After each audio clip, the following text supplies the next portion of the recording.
Hey there folks, welcome to PPG Photography and Media. I'm your host Grant, and today I'm going to show you how to hit someone in the head with a shovel like this. I gotta know, why can't you just let me go?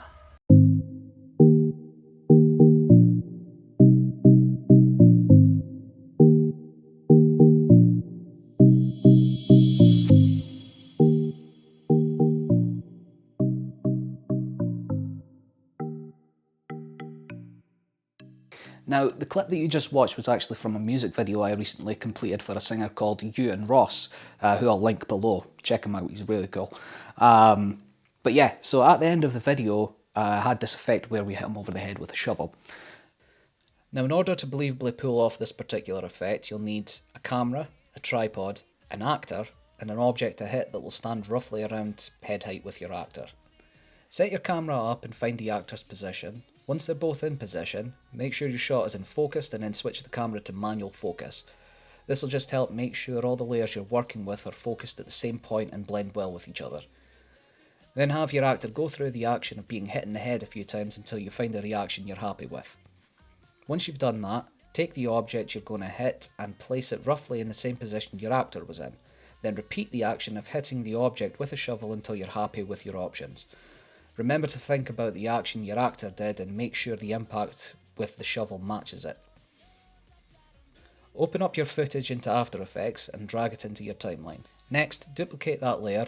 Then, on the top layer, using the control panel on the bottom left hand corner, reduce the opacity to around 50%. Then drag that top layer along to the point where the shovel meets the actor's head. Once you find a point you're happy with, bring the opacity back up to 100%. Then, making sure you have the top layer selected, click the pen tool and proceed to draw roughly around the area where the person swinging the shovel is.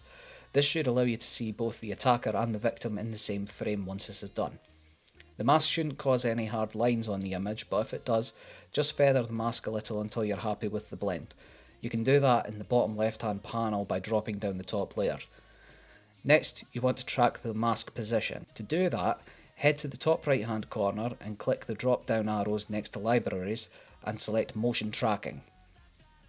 In here, make sure that you have mask path selected in the bottom left hand panel and then proceed to use tracker in the top right hand panel and scroll through the video frame by frame, making sure you make any adjustments to the mask shape and path as you go. Once that's done, make any little adjustments you need to make to your timeline to make it work. Then trim your comp to your work area and export your video, and the end result should look something like this.